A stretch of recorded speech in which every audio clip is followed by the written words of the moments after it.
चौथो अध्याय। सिद्धि प्राप्तको इच्छा गर्ने मानवले जसको सेवा गर्छन् तथा देवताले जसलाई चारैतिरबाट घेरेका हुन्छन् उनै जया नामकी दुर्गा देवीको ध्यान गरौँ। उहाँको श्रीअङ्ग घना बादल झै श्याम वर्णको छ। उहाँको कटाक्षले शत्रुहरूलाई भय प्रदान गर्छ। उहाँको शिर आबद्ध अर्थात् अलङ्कार चन्द्रमाको रेखाले शोभायमान छ। हातमा शङ्ख, चक्र, तलवार र त्रिशूल छन्। त्रिनयनी देवी सिंहमा सवार भई आफ्नो तेजले तिनै लोकलाई परिपूर्ण पारिरहनु भएको छ। ऋषि भन्छन्, अत्यन्त पराक्रमी दुरात्मा महिषासुर र त्यसका सेना मारिएपछि इन्द्र आदि देवताहरूले शिर झुकाई उत्तम वचनद्वारा देवीको स्तुति गर्न लागे। उनीहरू हर्षले रोमाञ्चित भइरहेथे। देवताहरू भन्छन्, सम्पूर्ण देवता शक्तिको समुदाय स्वरूप जसको शक्ति विश्वव्याप्त छ, सम्पूर्ण देवता महर्षि जसको पूजा गर्छन्, उहाँ जगदम्बालाई हामी भक्तिपूर्वक नमस्कार गर्छौँ। उहाँले नै हाम्रो कल्याण गरिदिनुहोस्।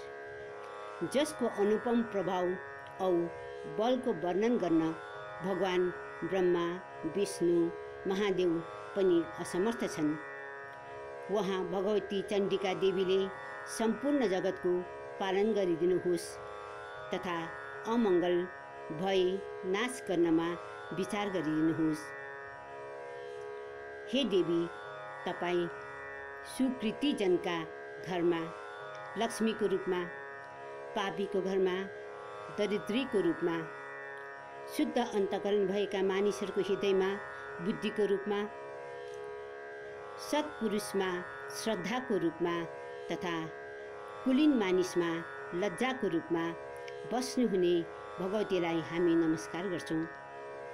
हे देवी, तपाईँको यस्तो अचिन्त्य रूप र दैत्य क्षय गर्ने पराक्रम तथा देवता र दैत्य बीचको युद्धमा प्रकट भएको तपाईँको अद्भुत चरित्रको हामी कसरी वर्णन गरौँ।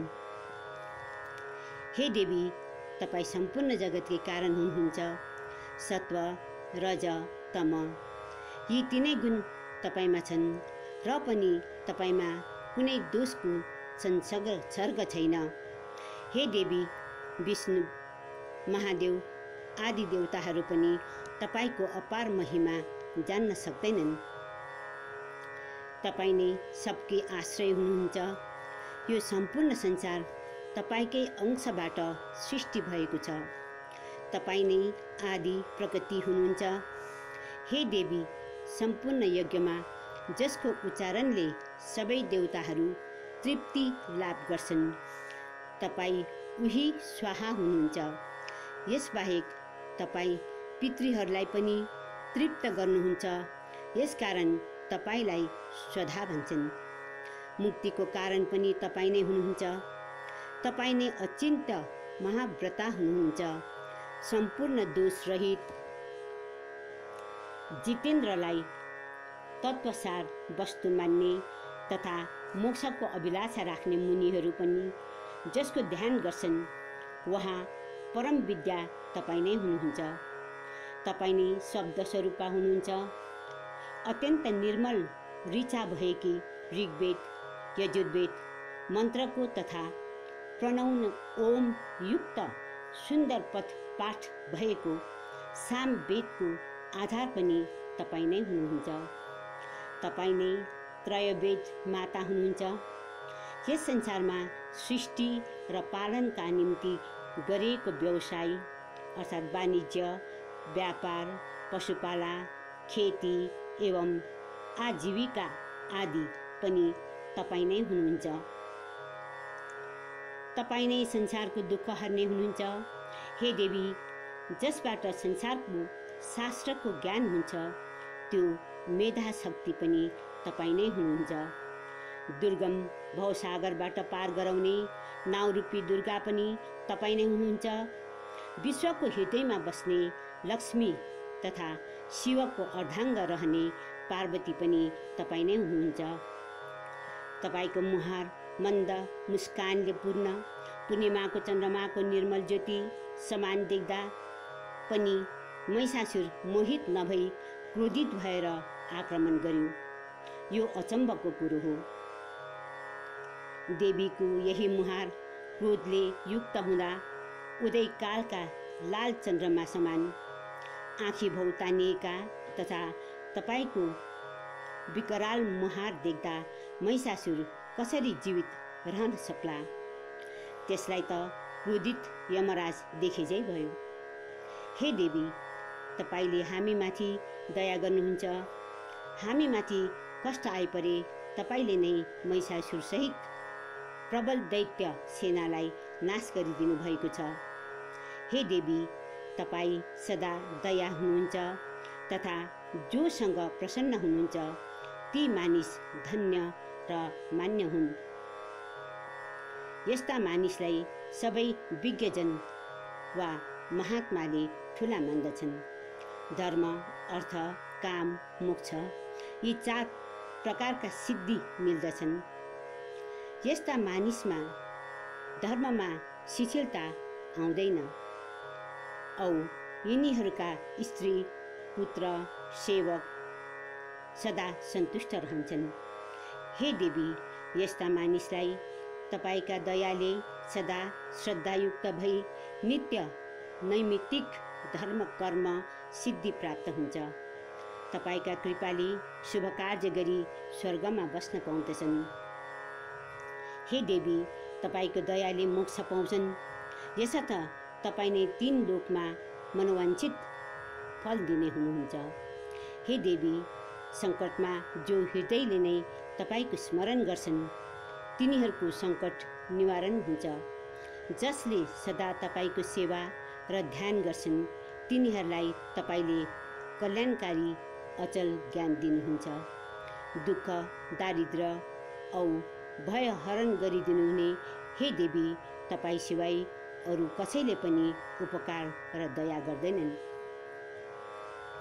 हे दुर्गे, तपाईले दैत्यलाई 2 कारणले मार्नुभयो। एउटा कारण दैत्य मारी समस्त प्राणीले शान्ति पाउन् र अर्को ती दैत्यहरू सङ्ग्राममा मारिएपछि स्वर्गलोक प्राप्त गरून् भनेर। हे देवी, तपाईले आफ्नो दिव्य दृष्टिले नै ती राक्षसहरू भस्म गर्नु सक्नुहुन्थ्यो र पनि त्यसो नगरी ती दैत्यहरू अस्त्र शस्त्रले मारिए।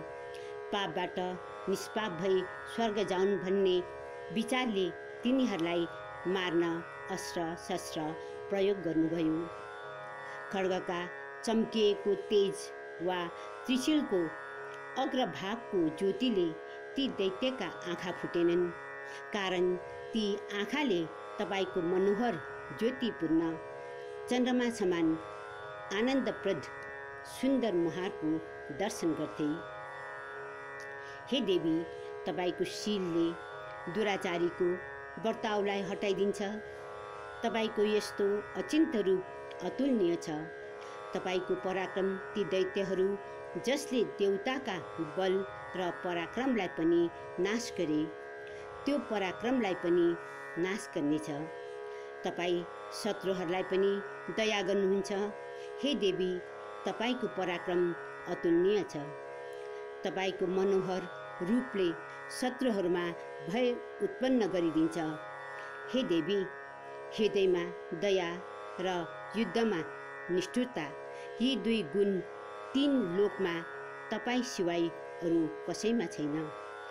तपाईले नै शत्रुहरूलाई युद्धमा मारेर स्वर्गलोक पुर्याउनुभयो। उन्मत्त दैत्यहरू जो हामीलाई डर देखाउँथे ती सबैको नाश गरी हाम्रो भय हटाइदिनुभयो।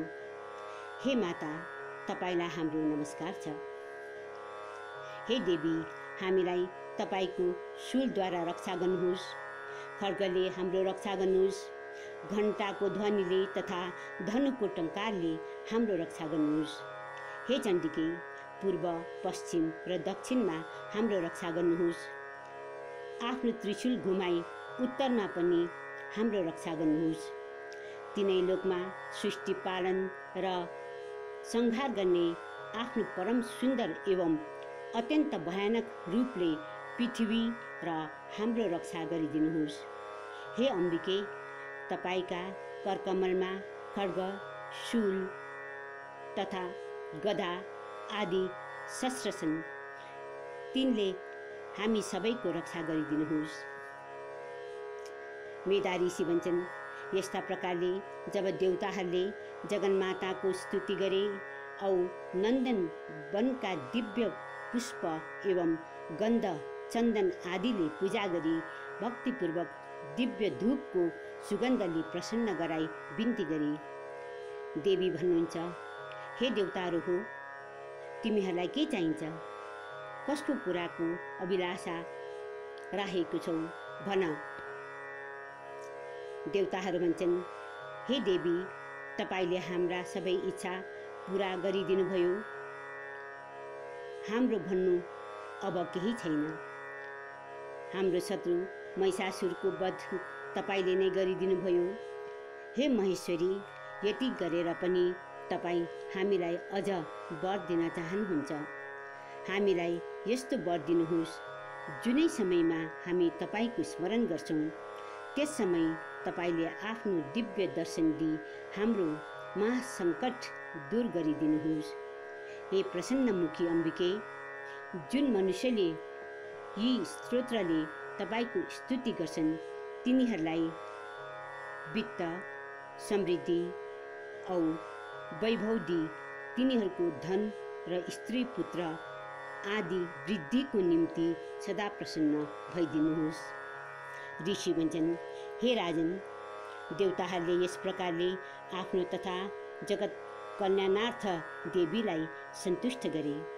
देवी प्रसन्न भई तथास्तु भनी अन्तर्धान हुनुभयो। हे राजन, यस्तै प्रकारले तीन लोकको हित चाहनुहुने देवी देवताहरूका शरीरबाट उत्पन्न हुनुभएको थियो।